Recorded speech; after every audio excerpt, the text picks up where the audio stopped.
Trash, Part 4, Chapter 1. This is Rat once again, aka Junjun, and I tell the part where I was the leader, where it gets bad, bloody, and oh so dangerous. It was soon after Gardo got back, with me and Raphael waiting for him by the canal, the sun going down. He got back, and the police came in. Almost before we had time to talk, we heard the siren, and oh my God, it was a river of blue. If they'd come slow and quiet, okay, maybe they'd have got us. But oh God, thank you again that they'd love to make a noise and have to show up like some carnival, sirens blasting out all over the town. We just did the obvious thing. Soon as we saw them, we made off. No time to say goodbye. Just a half a minute to grab my money, and out we went. Bahala's a mile wide, and there are so many ways. So I led them down to the docks. We got a garbage barge across the bay and then walked. Gardo has a friend of an uncle or someone who has a store selling dry goods, and we slunk in there and slept over, wondering what on earth we should do. Now we were really on the run. That's what it was for us, on the run, wanted men with no place to go. We had the letter still and the map, and Gardo told us all about the Bible code or what he understood of it. We told him about the fridge of money in Zapanta's house, and we sat there thinking and thinking, wondering, how do we do what we needed to do? Everyone sure we needed that Bible, and nobody knowing what the next step could be. I had the right idea then, because it was clear to me we had to stay safe. I said we should lie low in one of the big tourist areas, where so many street kids work and beg. There's a great gang of them there, so I'd spend some time in it after my station days. So that's what we did. We went up to the strip joints around Buenadia, and I found a spot by a cheap hotel. We put ourselves on the edge of the crowd and tried not to draw attention.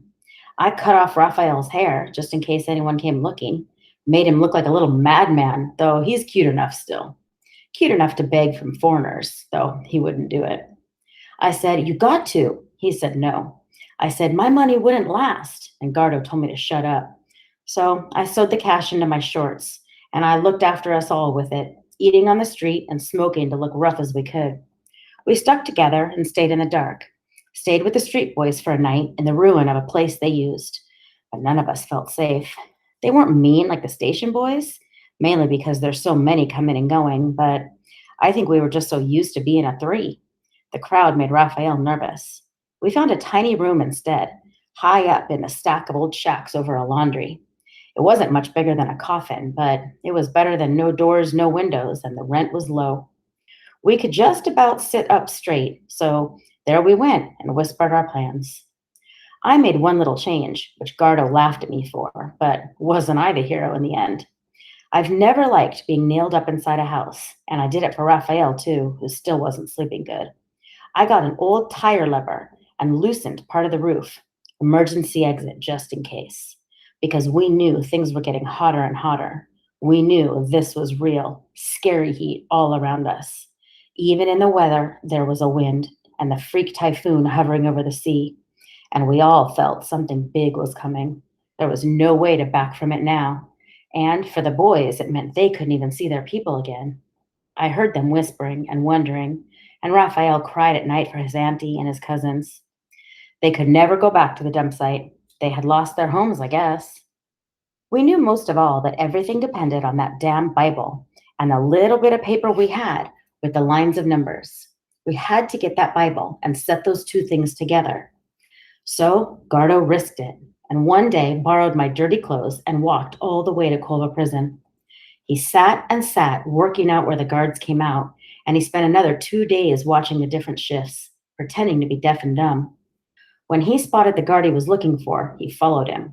He followed him away from the prison, and then he let the guard see him and followed him some more. The guard, Marco, he just kept going and going, then found some little tea house in the Chinese quarter. Just the two of them.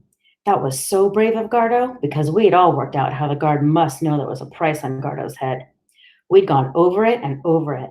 The prison must have got wise to his connection to the dump and talked to the police. They would have given anything to know about what the old man and he had talked about. The big question, therefore, was if we could trust Marco. When Gardo came back, he told us bad news. The man wants 20, he said.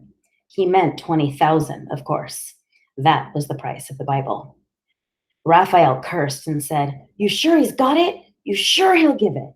Gardo thought he had, but what was dangerous was whether he'd really hand it over. He could so easily take a bit of money, say half, and then hand us in. How big a reward would they be offering for news of Gardo? The one thing none of us talked about was what would happen to us if we got arrested.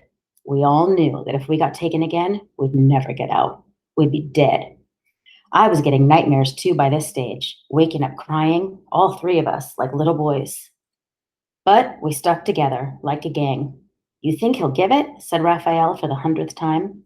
"Even if we get that kind of money, you think it's safe?" Gardo shrugged.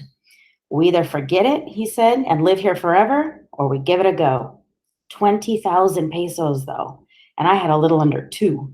My going home money, squandering it on sitting it around. Like I said, we all knew we were near something huge, but the thing we were near had fences all around it. Raphael read papers to me, and every day there was an update on the Zapanta robbery, with more little hints about how it happened. Police following leads and hoping to arrest someone soon. The fat man saying nothing, but the old scandal of what he did or didn't steal himself was being raked over again, and his big face looking dirty and not smiling anymore. These stories would finish the same way every time. Nothing ever proved against him. Gardo told us again and again what the old man in prison had said, and we all knew who we believed. I wanted that fat pig's money so bad I was aching, and all I could think about was fridges and that brave houseboy on a truck stopping at a graveyard. How he got the key and his wallet into the trash, we always wondered whether he slung it, whether they were chasing him or put it there for someone special to find. We talked it through, but never found an answer. I think it must have been some last minute desperate thing, and then they must have beaten it out of him at the police station just before they killed him. If I get to heaven, it's the first thing I'm going to ask him. I have no doubt he's up there. None. Anyway, to return to the story. After a week of this and getting nowhere, I decided to make my move and get the 20 for Marco. I'd been turning it over in my head, not sharing it. But the more I thought about it, the more it seemed the only way. I told Raphael and Gardo I was going back to Bahala dump site just to fetch something, and I thought they weren't going to let me. They said I was crazy and it was way too dangerous. They told me if anyone saw me, I could be grabbed and handed over. There was bound to be a reward offered now for any one of us. They couldn't imagine what it was I wanted to get, of course, and I didn't want to tell them for fear of bad luck. I'm just so used to keeping what I do private, I could not share what I was going to do, nor the fact that I had to do it before the end of the month, which was coming up fast. All Souls Night on its way, that's the Day of the Dead. I had to get it done before that. I just said, "I'm going," again and again. Midnight came and I slipped out the roof while the boys were sleeping. I did say, I think, when you look like the devil's child, you can't even ride a bus. You can hold out your money, but you still get swatted off like a fly. That time I rode with Raphael was luck, and the fact that he has a nice smile and I hid behind him. So I walked some of the way and jumped trucks some of the way. My luck held and got better. I found a garbage truck by the city zoo, and guess where it was going? It was going to Bahala, so I got inside it. Closer to my old home, I had to be on the lookout. Other kids might jump up too, and if I was seen, the boys were right. I had no family, so I might have been sold like a dog. We got inside the gates all right. There was a police car parked up, doors open, and that gave me a turn. But the police were just chatting to the guards, all scratching their arses, and the dogs didn't notice anything. The truck took me past the mission school, slowing down like it was my personal taxi. I was out fast, dropping and rolling, and I dived in under the building. The school's a big set of metal boxes all bolted up together. The lower ones stand on legs, so there's a little bit of space beneath. I curled up here and waited for my heart to slow down. Nobody was out, it seemed, so I uncurled and moved to the back.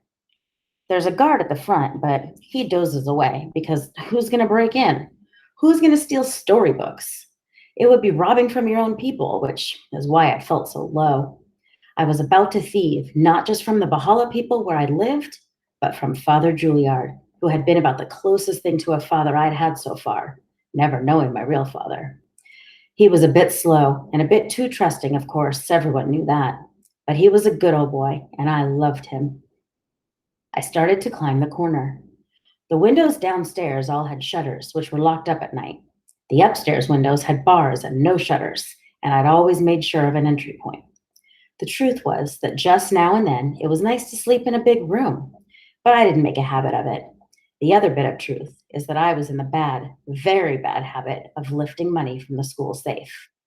I did it once a month, just a little. So there were 2 bars I'd managed to bend so nobody would notice, but my head would fit through.